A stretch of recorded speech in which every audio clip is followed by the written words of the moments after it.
오늘의 일발장전 시작합니다. 일발장전의 두 기둥이죠. 최고의 주식 전문가 두 분 소개합니다. 김영민, 김준호, MBN 골드 매니저와 함께합니다. 안녕하십니까? 반갑습니다.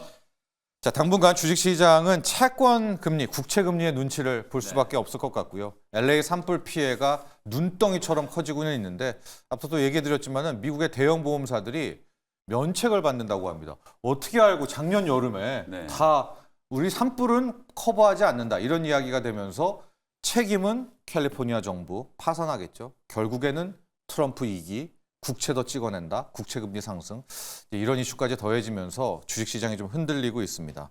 당분간은 국채금리가 핵심이 될 것 같아요. 어제 우리의 국고채금리도 7% 넘게 폭등을 또 했었죠. 네. 사실 이제 지금 채권 시장의 이제 동요 때문에 주식 시장까지 이제 영향을 좀 받고 있는 이제 그런 분위기인데 말씀해 주신 것처럼 지금 LA 산불이 사실 채권 금리에도 상당히 좀 부정적인 맞아요. 영향을 좀 미치고 있어요. 예. 우리가 이제 뭐 말킬의 채권 가격 정리 다들 아실 텐데 실제로 이제 채권에 대한 투매가 진행이 되면 가격이 떨어지면서 이제 금리가 튀는 구조거든요. 그리고 채권도 어차피 이제 주식과 마찬가지로 수요 공급의 원리에 따라서 향후에 이제 이런 LA 주정부 그러니까 캘리포니아 주정부가 만약에 이제 파산을 하게 된다면 엄청난 이제 국채 발행에 이제 수요가 좀 생기기 때문에 발행을 많이 하면 많이 할수록 채권의 이제 유동성이 늘어나는 거니까 가격이 떨어지죠. 그러니까 지금 금리가 이제 먼저 좀 튀고 있는 그런 상황이라고 이제 보시면 될 것 같거든요. 사실 연준의 이제 기준금리 뭐 인상 인하 전망과는 별개로 지금 캘리포니아 이제 산불이 또 금리에도 영향을 좀 미치고 있는 상황이다. 다만 뭐 그럼에도 불구하고 이런 상황 속에서도 오늘 간밤에 미국 증시는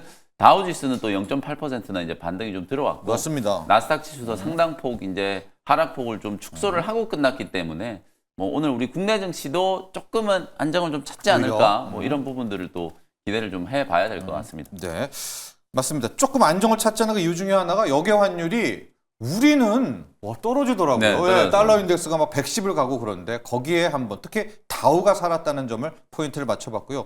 자, 준호 매니저, LA 산불 어제 우리가 블랙 테마로 맞습니다. 실은 우리는 되게 조심스럽게 다뤘는데 뭐 오전장 오후장을 가니까 뭐 여러 방송사들이 그냥 다 다뤘습니다.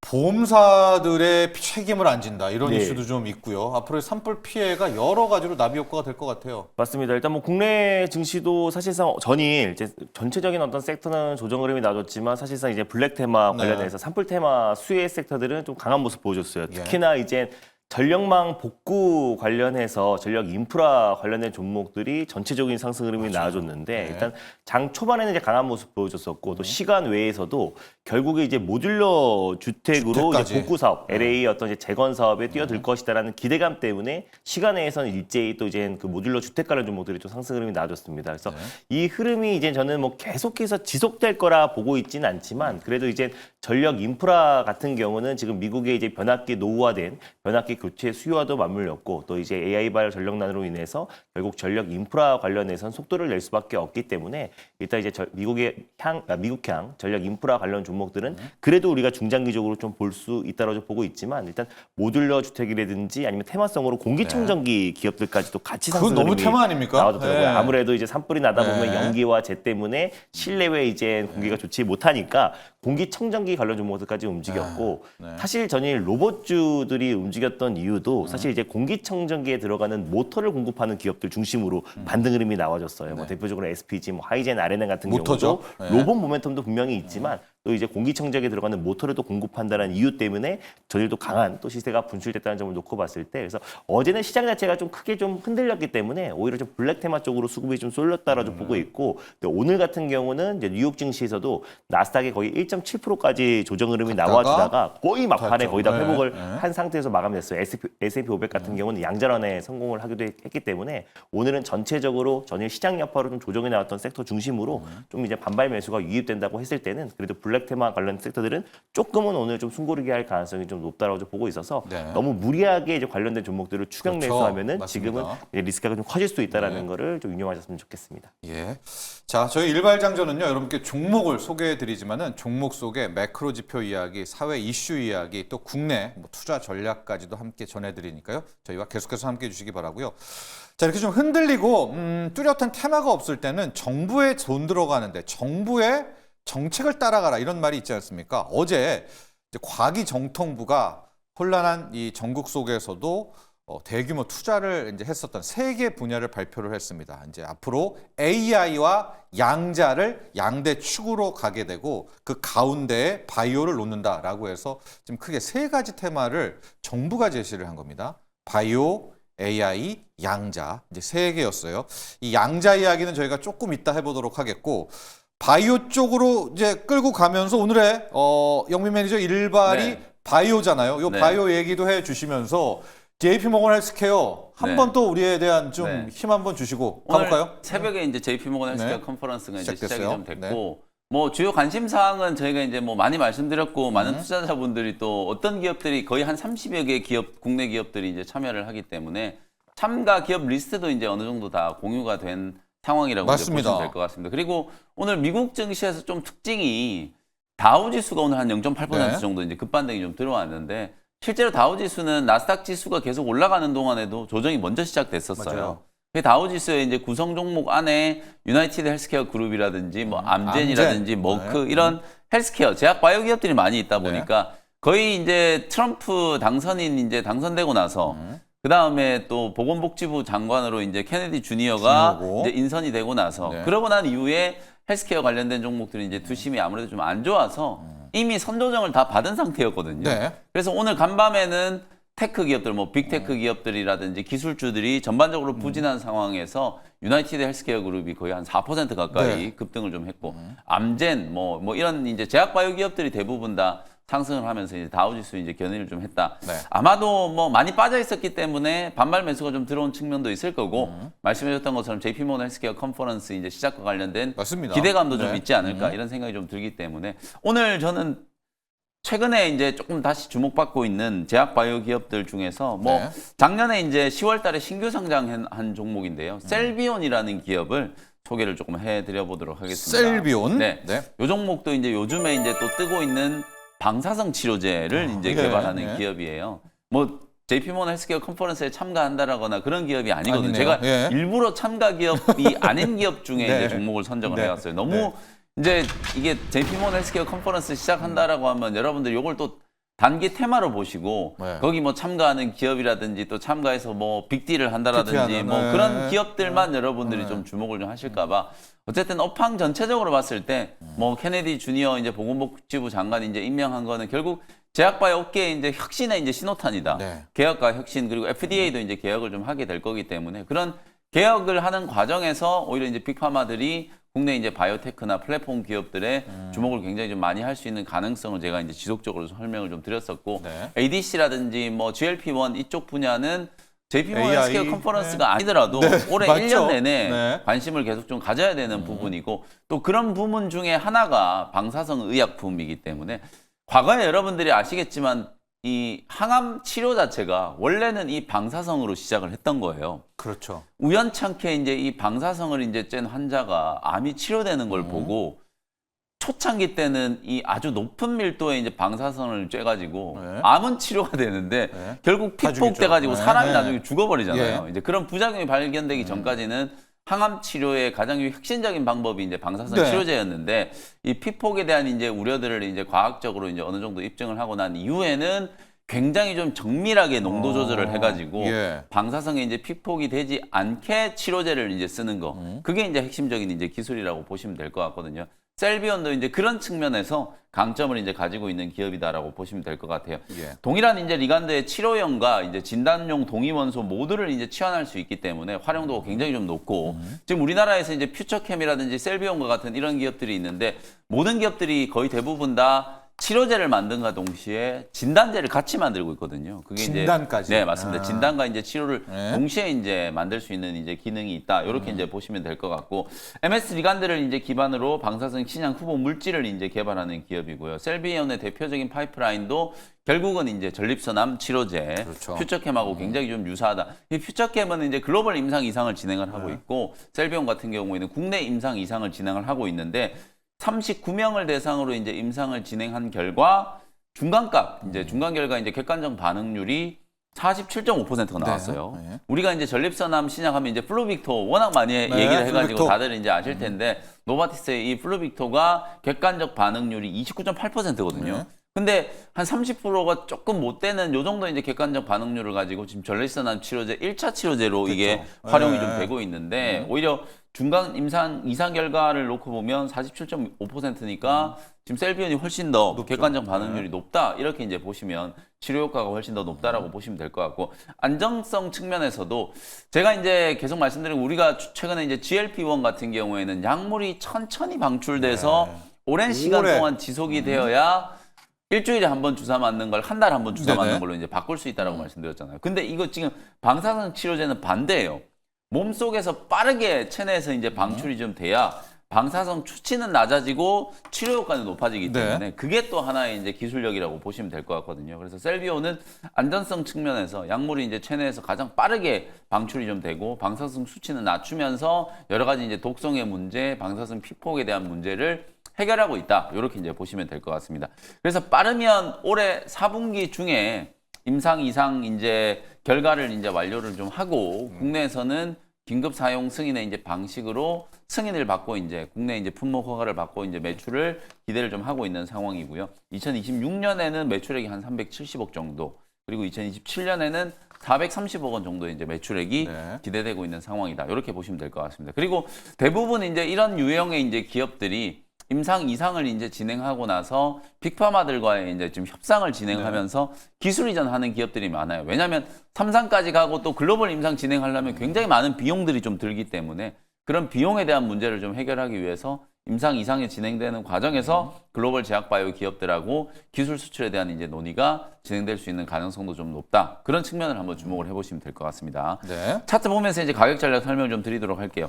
어쨌든 상장됐을 때는 관심을 굉장히 많이 받았어가지고 주가가 거의 3만 원대까지 이제 급등이 나오기도 했었는데요. 그 이후에 보시는 것처럼 뭐 굉장히 많이 심하게 좀 빠졌어요. 근데 이제 임상 자체에 대한 문제라든지 사실 기업 내용에 대한 이제 문제는 전혀 없는데 10월 이후에 사실 뭐 상장되는 시기가 좀 안 좋았죠. 10월 이후에 제약바이오 기업들이 10월, 11월 굉장히 좀 어려운 흐름을 좀 겪었었기 때문에 그 와중에 이제 셀비온도 같이 이제 주가가 추락하는 이제 그런 흐름이 나타나면서 이제 최근에 바닥이 어느 정도 좀 형성이 좀 되는 그런 모습이 나타나고 있고 뭐 13,000원 정도면 공모가보다도 한참 또 낮은 가격에서 이제 접근을 하는 거고 앞서 말씀드렸던 것처럼 JP모건 헬스케어 컨퍼런스와 상관없이 어쨌든 올해 이제 또 제약바이오 업계 또 동향 중에서도 방사선 치료제, 또 특히 전립선암 같은 경우에는 남성분들이 이제 발병률이 굉장히 높기 때문에 또 치료제 시장 규모도 크다라고 보시면 되거든요. 그쪽 분야에서 이제 연구 개발을 하고 있는 기업이니까 주목을 한번 해볼 필요가 있다. 이렇게 말씀드리고요.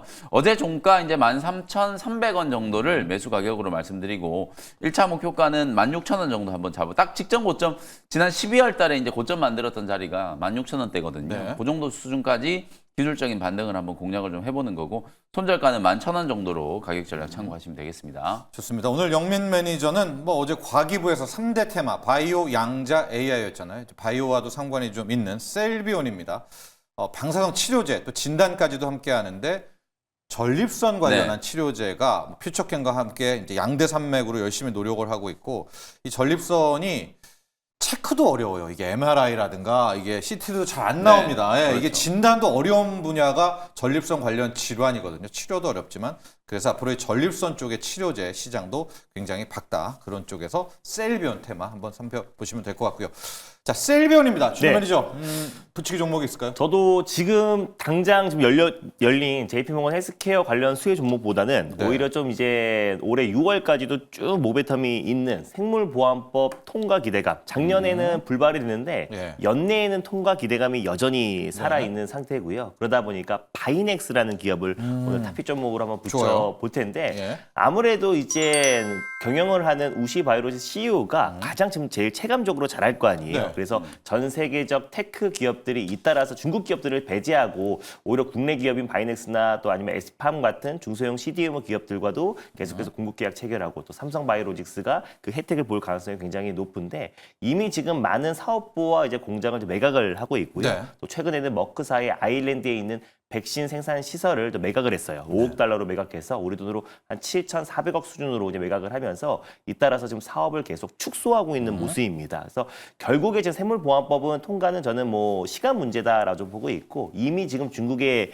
기업들이 알아서 지금 생산 시설과 지금 투자를 줄이고 있고 또 사업 규모를 좀 옮기고 축소하고 있고. 있는 네. 상황이다 보니까 결국 그 반사 수혜는 우리 국내 기업들이 받을 수밖에 없다라고 보고 있고요. 결국에 트럼프 2.0 시대가 이제 개막이 되고 실제로 약가 인하 정책이 더 확대된다고 했을 때 또 바이오 시밀러 기업들 특히 셀트리온 그룹주가 1기 때는 가장 큰 수혜주였잖아요. 네. 그래서 또 셀트리온의 위탁 생산을 담당하고 있는 바이넥스가 생물보안법 통과와 같이 맞물리면서 약가 인하와 생물보안법의 핵심 수혜주로 부각되지 않을까라는 관점에서 바이넥스를 한번 붙이기 종목으로 붙여보도록 하겠습니다. 그렇습니다. 참 이게 재료라는 게 우리가 생물보안법 관련해서 정말 많이 다뤘었고 집중 네. 분석하고 테마도 있었는데 한번 빠그러지니까 또 그냥 완전히 외면을 하고 있었습니다. 그러나 이제 트럼프 2.0 시대에서 생물보안법만큼 통과 가능성이 높은 건 또 없죠. 맞습니다. 중국 공격이기 때문에 거기에 대해서 좀 먼저가 있자. 바이넥스를 한번 보도록 하겠습니다. 그리고 지난번에 이제 우시바이오로직스가 이제 빠진 이유가 그 당시에도 이제 설명을 좀 드렸다시피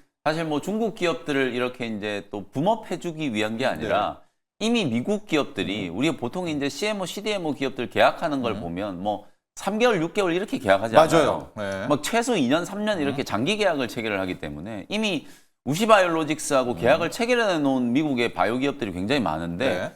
당장 거래하지 말라 이래버리면 그 기업들이 이제 피해를 입게 그렇죠. 되니까 네. 신규 계약은 이제 하지 말라는 메시지는 명확하게 던져놓고 지금 남아있는 계약이 이제 끝날 때까지는 네. 어쨌든 거래 제한 기업에서 이제 리스트에서 이제 빼줘야 기존에 이제 미국 기업들이 이제 거래를 하는 거기 때문에 향후에는 이제 계속 우시바이오로직스와의 이제 거래를 축소하는 줄이겠죠. 게 이제 네. 뭐 가장 좀 명확한 시나리오라고 이제 보시면 삼성바이오로직스가 최근에 신규 수주는 뭐 전 세계에서 합격도 가장 있죠. 많이 지금 네. 하고 있잖아요. 이제 그런 부분들을 보면 오히려 생물보안법과 관련된 이제 직접적인 수혜는 이미 시작되고 있다. 법안에서 이제 우시바이오로직스가 이제 빠졌을 뿐이지 네. 실질적인 수혜는 이미 시작되고 있다. 이렇게 이제 봐야 될 것 같거든요. 그래서 삼성바이오로직스를 중심으로 좀 전에 얘기한 지금 바이넥스 네. 그리고 ST팜이라는 ST팜. 기업도 있죠. 이런 기업들이 중장기적인 이제 수혜를 좀 분명히 좀 입을 수 있는 상황이다. 이렇게 이제 참고하시면 될 것 같습니다. 좋습니다. 바이오 관련해서 생물보안법, 뭐 영민 매니저가 계속해서 설명을 또 해주시고 있지만은 미국이 갑자기 왜 이래?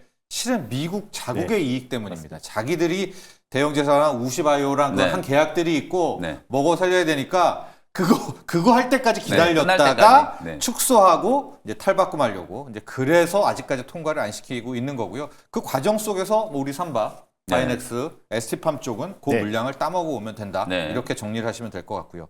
앞서서 이제 과기부 우리 정부가 3대 테마를 앞으로 미래 기술 여기에 정부 돈을 넣겠다라고 한 게 바이오, AI, 양자였는데요. 자, 이 질문도 오늘 많이 왔는데 그래놀라님도 딱 오셨네요. 양자컴은 다 팔아야 합니까? 재료 소멸인가요? 아니 간밤에는 그때는 젠슨 왕이던데 네. 이제 메타 플랫폼스에 마크 저커버그가 나와서 양자컴은 이거는 뭐 갈 길이 멀다. 이제 이렇게 아니 우리는 지금 양자인데 이게 지금 약간 미스매치가 났잖아요. 양자 얘기를 또 두 분의 전문가와 한번 해봐야 될 것 같은데 준호 매니저 네. 양자 뭐 아이언큐도 또 한번 밀리기도 했고 맞습니다. 우리의 양자 어떻게 합니까? 정부는 간다는데. 일단 지금 우리 정부의 어떤 이제 투자와 AI 네. 투자 얘기는 조금 이제 늦은 감이 없잖아 있긴 많이 하지만 늦었죠. 일단 네. 양자 같은 경우는 결국에 이제 다가오는 미래인 거고 예. 사실 이제 뭐 그 시기가 이제 중요한 것 같아요. 예. 그래서 이제 구글에서는 2029년도에 이제 상용화 될 것이다라고 이제 발표를 했는데 그 이후에 젠스낭 CEO의 어떤 발언과 또 네. 이제 메타의 마크 저커버그의 어떤 갈 발언이 길 좀 멀다 이어지면서 발언. 네. 약간의 좀 차익 실현에 대한 어떤 욕구가 있었는데 그 발언으로 어떤 빌미가 적용되지 않을까. 근데 아까 저 앵커님이 브리핑 했을 때 어떤 말씀이 딱 맞는 것 같아요. 왜냐면 메타 엔지니어들도 이미 양자 컴퓨터를 좀 개발을 하고 있고 네. 또 그리고 올해 또 8월 달에도 이미 그 작년이죠. 작년 8월 달에 양자 컴퓨터가 이제 표준 암호화를 다 해독할 것이다라는 네. 발언이 나왔던 만큼 이미 메타도 또 그리고 이제 뭐 구글 외에 뭐 아마존도 마찬가지고요. 그리고 엔비디아에서도 양자 컴퓨터 쪽에 이제 엔지니어들이 자체적으로 개발을 하고 있는 건 네. 당연한 것이다. 근데 이제 구글의 어떤 이제 경계를 하기 위한 어떤 발언일 발언일 수도 있고 아니면 그 발언이 또 마크 저커버그도 확신에 찬 듯한 발언은 아니었고요. 나도 잘은 모르지만 양자 컴퓨터가 좀 수년이나 한 10년은 걸릴 수 있다라는 발언이 나왔어요. 잘 모르지만. 네, 맞습니다. 근데 이제 정말 구글의 CEO는 2029년도에 상용한다고 한다고 했기 했는데. 때문에 오히려 이제 메타는 수년이 걸릴 수 있어도 구글은 또 2029년도에 상용할 수 있는 부분이란 말이에요. 근데 이제 이미 사실 이제 메타 특히 뉴욕 증시에 상장된 리가켄 같은 경우는 바닥 대비해서 거의 지금 거의 20배 가까운 또 상승 흐름이 리게팅 컴퓨터 같은 리게팅. 경우는 거의 20배 가까운 상승 흐름이 나와줬기 때문에 그에 따른 좀 차익 매물의 어떤 빌미가 좀 적용됐다. 그리고 또 이제 마크 저커버의 발언까지 이어지면서 오히려 또 좀 차익 실현에 어떤 이제 적용이 됐다라고 보고 있는데 오늘 좀 국내 증시에도 어느 정도는 영향을 좀 받을 수 있다고 좀 봐요. 다만 이제 양자 컴퓨터도 우리는 사실 뉴욕 증시 대비해서 아직까지 상승폭은 다소 좀 않았죠. 제한적이었다고 좀 보고 있고 오늘까지 추가 하락 나와주면은 거의 양자 컴퓨터의 어떤 상승 흐름이 나왔던 부분들이 거의 대부분 다 반납한 상태라서 오히려 좀 가격적인 매력은 좀 발생하지 않을까 좀 보고 있고요. 오히려 구글 CEO가 지금 사실상 양자 컴퓨터의 가장 난제였던 부분들을 기술 개발에 성공한 상태이다 보니까 오히려 지금은 좀 구글 CEO의 어떤 발언이 조금 더 신빙성 있지 않을까 좀 보고 있고 오히려 지금 제스왕 CEO와 또 그리고 마크 저커버의 발언으로 충분한 조정 흐름이 나와줬으면 거기도 좀 어느 정도의 가격적 매력이 있지 않을까 좀 보고 있습니다. 자, 영민 매니저. 네. 양자 질문도 많이 있고요. 우리는 솔직히 만약에 오늘 또 빠진다면 모르지만 그냥 먹을 것도 별로 없어요. 우리가 구글을 봐야 됩니까? 아니면은 젠슨 왕이랑 이 네. 마크 저커버거를 보고 실제로 갈까요? 이제 좀 많이 줄긴 했어요. 네. 젠슨 왕 CEO는 15년에서 30년 얘기를 해서 네. 평균 20년. 20년이었잖아요. 네. 근데 이제 주커버그는 어제 이제 요 발언이 이제 장중에 또 나왔었는데 10년 정도 이제 얘기가 나왔으니까 네. 한 일주일 사이에 그래도 줄었다. 평균 한 10년은 줄어든 거예요. 그만큼 많이 줄어든 거고 그리고 구글이 지금 목표로 하는 시기가 2029년 정도이기 때문에 사실은 이제 윌로우 칩 개발한 게 어찌 보면 양자 이제 컴퓨터 시대의 가장 좀 혁신적인 이제 사건이었고 지금 메타라든지 엔비디아 같은 경우에는 구글을 좀 추격하는 입장이다 맞아요. 보니까 아무래도 이제 조금 견제를 하는 과정에서 이제 그런 반응이 나온 게 아닌가 이런 생각이 조금 들고 오늘 뭐 우리 정부에서 지금 미래 이제 성장 동력 새로운 이제 첨단 기술 사업으로 바이오 이제 AI 그다음 양자 이런 걸 이제 꼽고 있는데 실제로 제가 지금 요 화면이 좀 나갈 수 있을지 모르겠는데 지난 4월 달에 이미 정부는 국가과학기술자문회의 전원회의를 통해 가지고 네. 퀀텀 이니셔티브라고 하는 걸 발표를 했어요. 양자네요. 네, 2030년까지 양자 과학 기술을 현재 65% 수준에서 80% 이상으로 이제 끌어올리겠다.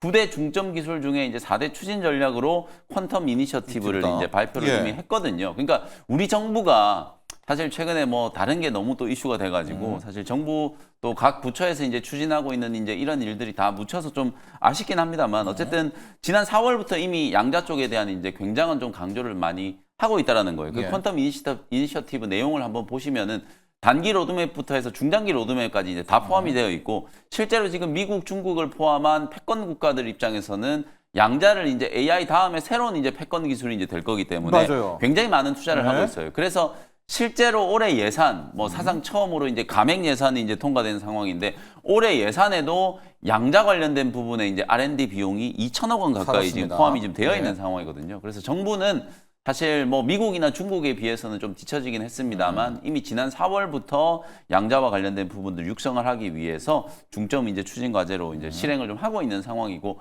결정적으로 우리나라 이제 양자 관련된 기업들 미국은 리게티 컴퓨팅이라든지 아이언큐 이런 기업들이 뭐 최소 5배에서 많게는 뭐 20배, 25배까지도 급등이 좀 나왔는데 우리나라 양자 관련된 종목들은 사실 오르다가 이제 젠스당 CEO의 이제 기조연설 발언으로 인해서 도로 제자리까지 지금 다 빠진 거기 때문에 제자리에 오늘 빠지면 제가 핵심적인 분야를 네. 분류를 해드렸잖아요. 윌로우 같은 이런 이제 양자 칩을 전문적으로 이제 개발할 수 있는 기술을 가지고 있는 기업들 그리고 굉장히 중요한 게 이제 양자 암호, 네. 양자 암호 관련된 부분들 그리고 이제 이런 것들을 구현시키기 위해서 필요한 인프라라고 할 수 있는 양자 위성 통신과 관련된 통신 이제 쪽 부분들 있죠. 네. 이런 쪽과 관련된 이제 종목들은 뭐 오늘 장중에서는 분명히 이제 저점 매수를 네. 한번 해봐도 괜찮지 않을까. 특히 아이언큐도 간밤에 보면 마이너스 막 15%씩 이렇게 빠지다가 장중에 플러스 전환이 한번 됐었어요. 네. 그리고 나서 이제 또 막판에 약간 이제 또 확 밀던데요. 주가가 좀 네. 흘러내리긴 네. 했습니다만 바닥이 어느 정도 좀 만들어지고 있다라고 이제 보여지기 때문에 국내 이제 주요 양자 기업들 뭐 KCS라든지 엑스게이트라든지 ICTK 이렇게 확실하게 좀 이제 양자와 관련된 핵심적인 원천 기술을 보유하고 있거나 국내 이제 대기업들하고 같이 좋습니다. 이제 투자를 시작하고 있는 기업들은 뭐 오늘 정도에서는 충분히 이제 저점 매수를 한번 해봐도 되지 않을까 이렇게 말씀을 좀 드리겠습니다. 자, 양자 테마 세 가지입니다. 이제 칩을 바로 공략하는 방법이고요. 네. 또 암호 시장이 또 큽니다. 양자. 네. 그리고 양자를 이용한 통신. 세 가지 파트로 나눠서 스터디하고 들어가시면 될 것 같고요. 앞서서 이제 세 가지 축, 바이오, 양자, AI고 두 축은 공통부가 AI와 양자인데 준호 매니저, 네. 근데 AI 쪽에서 지금 바이든 대통령 말이에요. 네. 그러니까 뭐 잘 하고 있는 것 같아요. 뭐 러시아도 제재도 하고 환경도 지키고 간밤에 이제 AI 칩 국가별 네. 이제 테마를 또 정했는데 네. 이게 결국 엔비디아가 어쨌든 중국은 막히니까 맞습니다. 타격? 그러면 우리 하이닉스도 타격? 지금 이 우려가 커지거든요. 정부는 네. AI 가는데 이건 어떻게 네. 읽을까요 오늘? 일단 뭐 계속해서 이제 바이든 행정부에서 이제 마지막에 어떤 이제 뭐 고춧가루를 뿌린다고 네, 말씀을 할 하셨는데, 일은 하고 있습니다. 네, 할 일을 네. 하고 있고 네. 일단 우리 국내에서도 지금 이제 거의 1조 규모의 이제 AI 어떤 투자 네. 발표가 나왔기 때문에 사실상 막 이미 좀 늦은 감은 있지만 정부의 어떤 육선 정책까지 같이 맞물린다고 했을 때는 AI 섹터가 움직일 수 있겠지만 이게 우리 국내 증시의 어떤 AI 섹터의 어떤 붐을 다시 일으키기에는 너무 역부족이다라고 좀 그렇고요. 보고 있습니다. 네. 그래서 이제 국내 기업에서도 결국에는 이제 AI 관련된 이제 기술력을 좀 보이는 기업들, 결국 생성형 AI 안에서도 사실상 우리가 50위권, 전 세계 50위권 안에 드는 기업이 한 곳도 없잖아요. 네. 그래서 그러다 보니까 이 상태가 계속 지속되다 보면은 우리가 AI 쪽이 후진국이 될 수 있다라는 부분 때문에 이제 과기정통부에서 이제 거의 1조 규모의 투자 발표가 나왔던 건데 일단 이제 정부의 투자도 중요하지만 이제 기업들의 어떤 혁신적인 어떤 제품 발표가 더 시급한 시점이 아닌가 좀 보고 있습니다. 네. 왜냐하면은 삼성이 뭐 로봇 쪽에서도 그동안 계속해서 조금 이제 움직임이 굉장히 속도를 안 내다가 이번 레인보우 로보틱스 지분 투자 얘기 나와주면서 레인보우 로보틱스부터 시작해서 쫙 살았죠. 로봇 섹터의 네. 전반적인 어떤 투심이 빠르게 회복되잖아요. 그러니까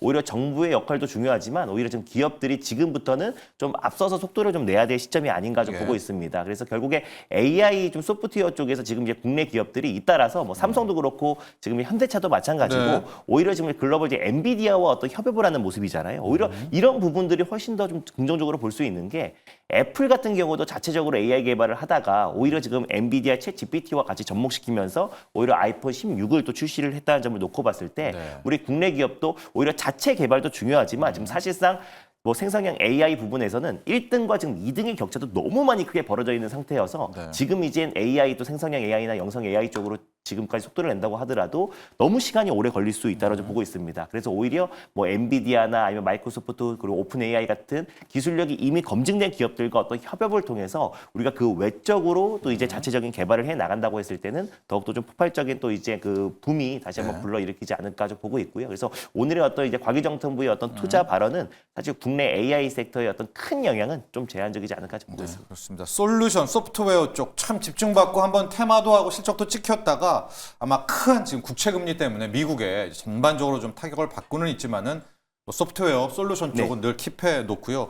영민 매니저는 하이닉스 좀 물어보도록 할게요. 네. 일단 바로 엔비디아 또 타격 또 엔비디아도 반발한다라고 하고 그럼 어제 우리가 갑자기 느닷없이 한번 맞았잖아요. 네. 하이닉스가 이게 선반영된 건가? 오늘 또 맞나? 이제 이런 질문들이 많이 있거든요. 지난주까지의 이제 흐름을 보면 네. 사실은 이제 외국인들이 웬일로 우리 국내 증시를 무려 5거래일 연속으로 이제 매수를 했었잖아요. 이게 이제 작년 8월 이후에 이제 처음이거든요. 처음이요. 네. 그러니까 그동안에 작년 하반기가 얼마나 이제 외국인들의 이제 투매 속에서 좀 부진을 겪었는지를 이제 보여주는 예. 거라고 보고 다만 이제 외국인들의 매수세가 삼성전자와 SK 하이닉스 요 종목들이 되게 네. 조금 집중이 되어 있었죠. 그리고 이 두 종목을 이제 매수한 이유가 뭐 업황과 관련된 굉장히 이제 강력한 모멘텀보다는 주가가 지나치게 너무 많이 빠져 있었기 때문에 어찌 보면 저가 매수를 이제 조금 들어왔다라고 이제 볼 수 있을 것 같고요. 그리고 하이닉스가 삼성전자보다도 훨씬 더 좀 단기적으로 탄력적으로 좀 강하게 올랐던 이유는 이제 브로드컴이라든지 맞아요. 테슬라라든지 HBM에 대한 이제 수요가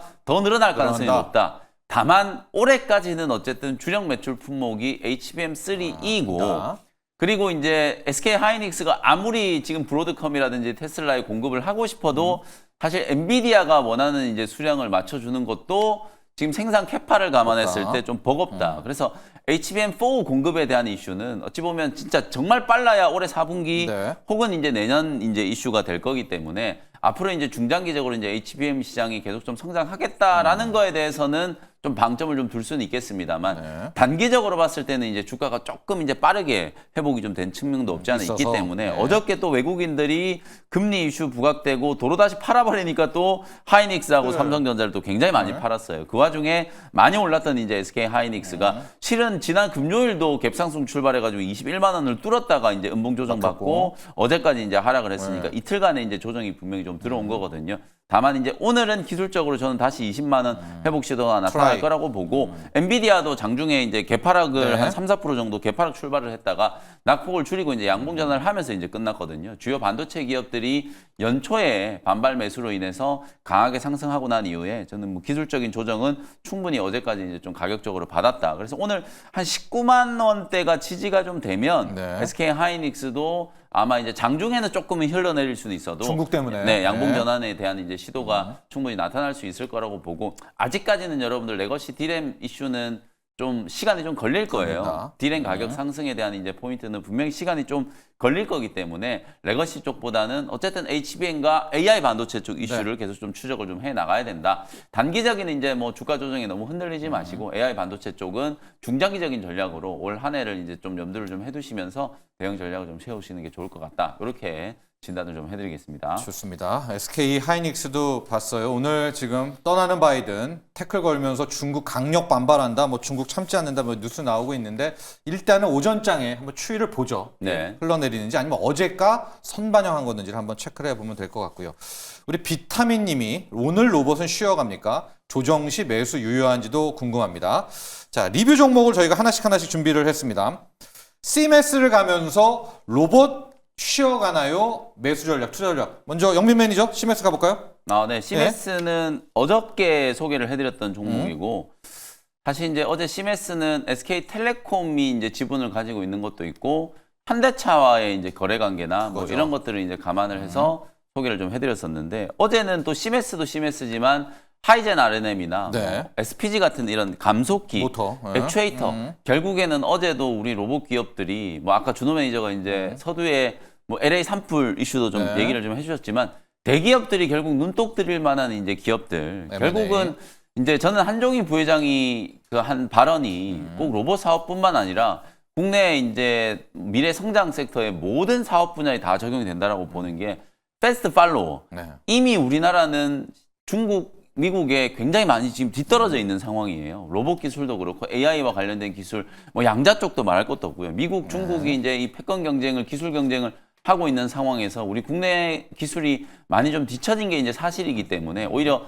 막대한 돈을 이제 투입을 해서 빠르게 이제 M&A나 투자를 통해서 이제 따라붙는 그런 이제 전략이 저는 가장 좀 현명한 전략이라고 보고 사실 뭐 삼성전자 10조 원 자사주 발표했을 때 제가 이제 뭐 좀 아쉬운 마음을 이제 네, 얘기를 한 게 네. 이걸 가지고 네. 자사주 사서 그냥 주식 태워버리는 거 말고 네. 진짜 M&A를 해가지고 AI 기업이나 로봇 기업 로봇을, 투자를 해가지고 네. 했으면은 이게 삼성전자 주가에도 저는 훨씬 더 긍정적인 영향을 미쳤을 거라고 보거든요.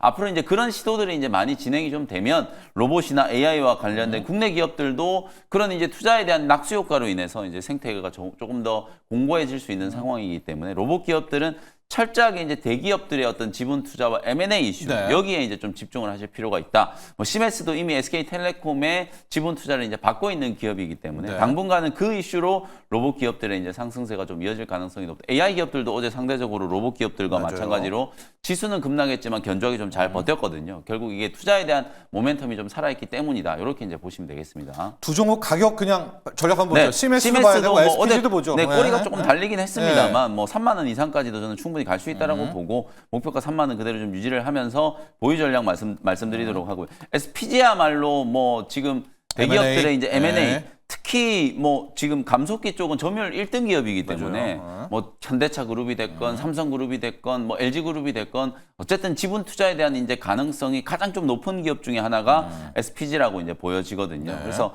제가 1월 2일 날 이제 레인보우 로보틱스 이슈 때 이제 말씀을 드려가지고 주가가 한번 눌렀다가 이제 다시 지금 올라오는 그런 그러게요. 이제 형국이라고 이제 보시면 항상 되고 보면 눌렀다가요. 맞습니다. 국장은. 정고점을 네. 이제 오히려 지금 뚫어내고 있는 상황이기 때문에 오히려 목표가를 뭐 한 34,000원 정도 네. 그 정도 부근까지도 추가적인 이제 시세가 가능하지 않을까. 로봇 기업들은 오히려 뭐 SPG 같은 경우에는 별로 오른 게 없어요. 네. 그러니까 오늘도 저는 매수 관점으로도 충분히 대응할 수 있지 않겠나 이렇게 말씀을 좀 드리겠습니다. 그렇습니다. SPG는 M&A 매물에 대한 리스트 중에 이제 첫 단에 항상 네. 매니저는 두고 있고요. 뭐 감속기 같은 경우에 일본을 추격할 수 있는 또 가장 탑 원 기업 SPG. 시메스는 약간 올라운드 플레이어 같은 그런 그렇죠. 친구잖아요. 네, 예, 맞습니다. 뭐 소프트웨어도 있고 눈도 있고 하니까 그런 쪽으로 로봇을 한번 봐야 될 것 같고 준호 매니저. 네. 하이젠 RN을 봐야 될 것 같아요. 하이젠 RN을 좀 봐야 되는데 지금 모터 액추에이터가 로봇으로도 맞습니다. 가고 지금 여러 군데로 가고 있어요. 이 테마가. 특히나 이제 하이젠 RNN 같은 경우는 이제 LG 모터 사업부에서 이제 출범한 기업이다 보니까 아무래도 뭐 에어컨부터 각종 가전 제품에 이제 범용 모터를 이제 공급하고 있는 기업이에요. 아직까지도 그 범용 모터 매출 비중이 가장 또 큰 기업이기도 하고 특히 LG 향이 많을 수밖에 없잖아요. 특히 이제 공기청정기 관련해서 어제 좀 이제 그 LA 산불 테마주 블랙 테마주로도 같이 좀 묶이면서 가뜩이나 지금 로봇 섹터의 투자 심리가 좋은데 거기다 공기청정기 수혜까지 같이 맞물린다. 그래서 어제 25% 가까운 큰 시세가 이제 분출이 됐다. 그래서 12월 말에 제가 이제 2024년도 마지막 종목으로 말씀을 드렸었는데 벌써 한 100%는 넘었을 거예요. 그래서 한 120% 가까운 좀 상승 흐름이 나와준 상태고 다만 이제 어제의 어떤 상승폭은 조금은 반납할 수 있는 게 이제 로봇 본연의 어떤 모멘텀으로 올라갔다기보다는 네. 사실 이제 좀 테마성으로 좀 강하게 또 강한 것도 좀 과도하게 상승이 나왔던 거나 마찬가지예요. 그래서 하루 만에 25% 정도의 어떤 시세가 분출됐다라는 거는 사실 우리 국내 공기청정기가 뭐 LA에 공급되는 것도 아닌데 네, 사실상 너무 과도하게 상승이 나왔다. 그래서 오히려 저는 좀 조정을 좀 기다릴 수 있을 것 같아요. 그래서 하이젠 RNN 같은 경우는 여기서 추가 목표가를 잡기보다는 오히려 한 번에 또 이제 어제 상승했던 부분들이 조금 반납했을 때 그때 다시 또 매수. 저는 로봇 섹터는 뭐 올해 내내 우리가 관심을 가져야 되는 건 맞지만 중간중간에 좀 과도한 슈팅이 나왔을 때는 조금은 조정을 좀 확인하고 다시 재진입할 할 필요가 있다고 보고 있습니다. 근데 여전히 저는 삼성향 로봇 기업들, 특히 뭐 레인보우 로보티스, 아까 김현미 님 추천하셨던 SPG 같은 기업들은 가장 이제 넘버 원으로 보고 있고요. 그 다음에가 이제 바로 액추에이터 감속기 기업들이 결국 이제 M&A 기대감까지 같이 맞물리면서 계속 수혜를 받을 수밖에 없고 결국 로봇 시장이 더욱더 커지고 또 이제 로봇의 어떤 밸류 체인에 있어서도 감속기와 액추에이터 기업들은 계속 관심을 받는데 그 안에서 또 가장 대표적인 기업이 SPG 그리고 하이젠 RNN입니다. 하이젠 RNN도 LG 모터사업부에서 출범한 기업이다 보니까 오히려 또 이제 실체가 있고 또 그리고 결국 LG와의 어떤 협업 기대감도 계속 이어질 수 있다. 왜냐하면 LG 자체가 지금 말씀드린 대로 AI, 또 휴머노id 로봇 쪽의 특허를 가장 많이 출원하고 있는 기업이다 보니까 이런 부분에서도 매력적이다라고 좀 보고 있어서 오히려 여기서는 이제 목표가를 좀 상향하기보다는요 약간은 좀 조정을 좀 확인할 필요가 있다고 좀 보고 있고 좀 매력적인 가격이 왔을 때 다시 또 일발장전해서 좀 소개를 해드리도록 하겠고요. 클로봇이라는 기업은 아무래도 이제 현대향 로봇 핵심 수혜주잖아요. 그래서 최근에 뭐 시메스와 클로봇, 하이젠 RNM 상장한 지 얼마 안 된 로봇 기업들이 정말 진짜 신규 상장주의 어떤 반란입니다. 정말 강한 시세가 들어올 수밖에 없는 게 다른 이제 로봇 기업들은 워낙에 한 수년 동안의 조정 흐름이 나와주면서 그 매물대를 돌파할 만큼의 강력한 재료가 나오기 전까지는 상승폭이 다소 제한적인데 오히려 신규 상장주들은 매물대가 가볍잖아요. 그러다 보니까 최근에 강한 시세가 들어와주고 있고 특히 클로봇은 아무래도 이제 솔루션, 실내 자율주행 맞습니다. 실내 자율주행의 어떤 솔루션을 공급하는 기업이라서 오히려 실내 배송을 꿈꾸는 어떤 스타트업 기업들에게 그 솔루션을 준다고 했을 때는 자율주행, 실내 자율주행 관련된 어떤 이제 어떤 그 사업적인 일이라든지 아니면 배달도 할 수 있다라는 관점에서 공급사가 굉장히 많을 뿐더러 또 그리고 이제 현대의 보스턴 다이맥스와도 파트너십을 구축해서 독점 판매권을 갖고 있는 기업이다 보니까 현대가 이제 보스턴 다이맥스를 통해서 또 이제 아틀라스라는 또 휴머노id 로봇도 개발하고 있고 또 그리고 지난번에 뭐 스팟이라는 또 강아지, 그리고 경호견도 뭐 실적으로 지금 앞으로 수주 물량도 증가할 수 있기 때문에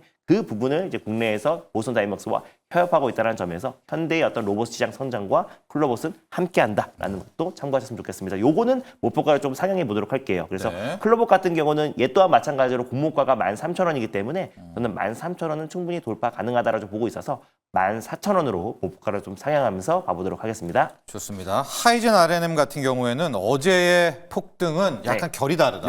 로봇으로 가는 게 아니라 LA 산불. 그게 참 안 맞는데 모터로 공기청정 모터로 갔기 때문에 일단은 차익 실현 얘기. 다만 이제 클로봇 같은 경우에는 조금 더 목표가를 높였고요.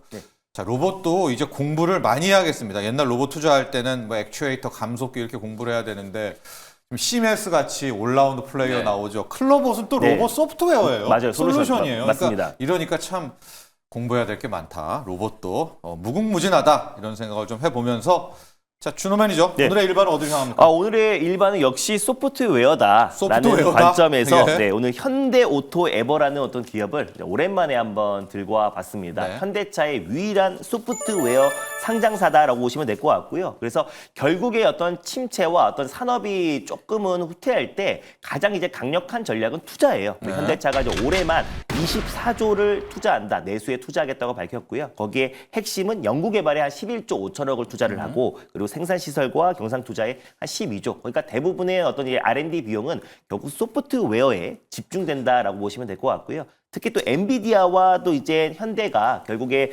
모빌리티, 미래 모빌리티의 동맹을 시사했는데 그것 또한 마찬가지로 어제 말씀드린 대로 SDV, 소프트웨어 디파이드 비클, 결국 하드웨어에서 소프트웨어로 전환이 가장 핵심이다라고 말씀드렸습니다. 근데 현대오토에버 같은 경우는 3분기에 또 사상 최대 실적이 나오기도 했고요. 아무래도 높은 내부 거래, 현대차 계열사 내에서 이제 매출 비중이 크다 보니까 네. 매출 비중이 91%가 되는데 시스템 통합 매출이 급증하고 있고요. 그리고 또 차량용 소프트웨어 호조세가 계속 이어지면서 3분기에 사상 최대 실적이 나왔던 만큼 소프트웨어 기업들의 특성상 한 번 실적이 컨턴 점프가 되면요. 그게 또 쉽게 내려가지가 않습니다. 그렇죠. 그리고 네. 특히 현대차가 꾸준하게 지금 소프트웨어 기업으로 발돋움하겠다고 정의선 그룹 회장도 계속해서 신년사에서 발표했던 만큼 결국 현대오토에버의 가치가 더욱더 부각될 수밖에 없다고 좀 보고 있고 중국의 자율주행 업체와도 지금 이 하모모와도 지금 자율주행 관련해서 기술 협업을 하고 있는 네. 상태예요. 그러다 보니까 중국 시장에서 본격적으로 전기차와 함께 자율주행 시장에 뛰어들었다라고 보시면 될 것 같고 현대차 그룹의 이제 SDV 전환의 좀 가속화 속도를 낼 수밖에 없는 게 결국 SDV로 전환이 돼야 예. OTA 서비스 그리고 완전 자율주행으로 더욱더 가까워지고요. 또 그리고 SDV 전환에 가는 과정에서 결국에 로봇 사업까지도 접목될 수 있기 때문에 결국 이제 모든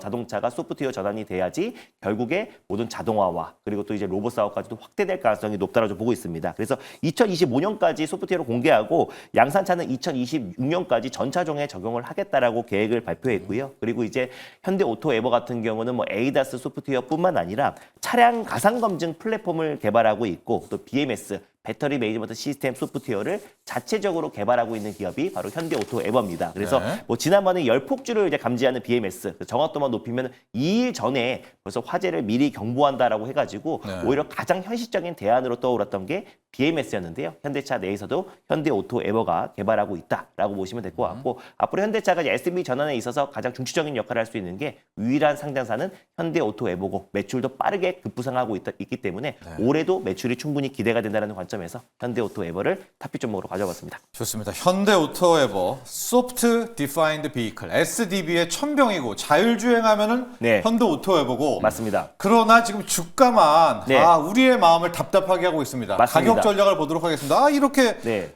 깔끔한 기업이 주가가 조금 네. 가벼운 종목들부터 움직였다라고 네. 보고 있고요. 뭐 중장기적으로는 충분히 매력적인 가격 그러니까요. 구간이다라고 네. 보고 있습니다. 그래서 14만 1,000원을 일단 매수가를 한번 설정해 잡고. 보도록 하겠고요. 그리고 목표가는 17만 원 부근대 그리고 이제 손절 라인 때는 12만 원을 말씀드려 보도록 하겠습니다.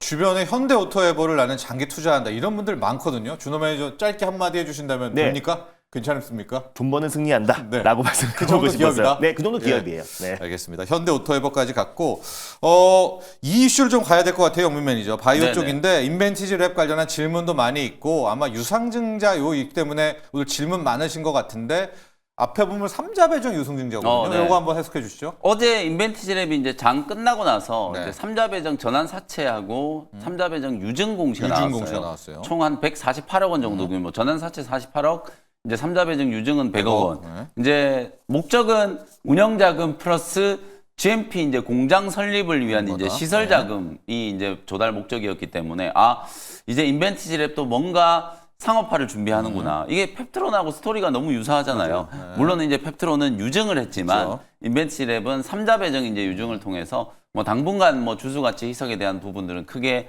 염려를 좀 안 하셔도 되는 뭐 호재성 이슈가 나온 거라고 보고 결국에는 뭐 인벤티지랩도 빅파마하고의 뭔가 이제 계약이 최종적으로 성사되는 그런 이제 그림을 좀 그려보면서 미리 이제 시설 자금 투자를 준비하고 있는 시기다. 이렇게 이제 보여지고요.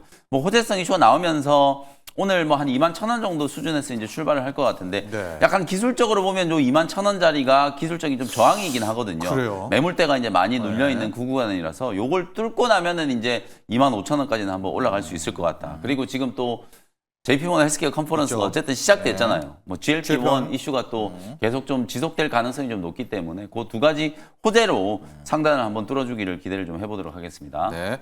아마 이제 유상증자라는 단어 때문에 질문들 많으신 것 같은데 방금 영미도 얘기했지만 삼자 배정입니다. 네. 아주 그러니까 일종의 좀 나는 이 기업을 믿고 들어온 이제 그 곳에 100억을 네. 이제 물량을 준 거기 때문에 아마 이것은 시설 자금 용도로 호재일 가능성이 높다라는 점도 체크를 하시면 될 것 그러니까 같습니다. 쉽게 얘기하면 우리가 네. 일반 주주 배정은 유증을 하고 나면 이제 주금 납입을 해가지고 일반 주주들이 그렇죠. 주식을 수령하게 되면 그게 곧바로 이제 시장에 나오니까 유통 주식 숫자가 늘어나는 늘어나고 거고. 주주 가치가 희석되잖아요.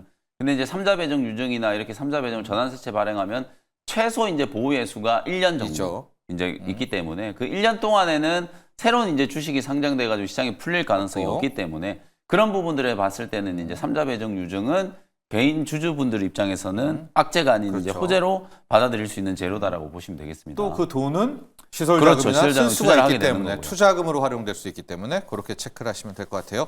자, 오늘 일발 영민 매니저는 방사성을 활용한 전립선 치료제 진단까지 가는 셀비온을 오늘 일발이었었고요. 준호 매니저는 현대차의 자율주행의 천병, 네, 맞습니다. SDV 현대오토에버로 시장을 공략해 보도록 하겠습니다. 자, 두 분의 전문가 여기서 보내드리겠습니다. 오늘 감사합니다. 고맙습니다.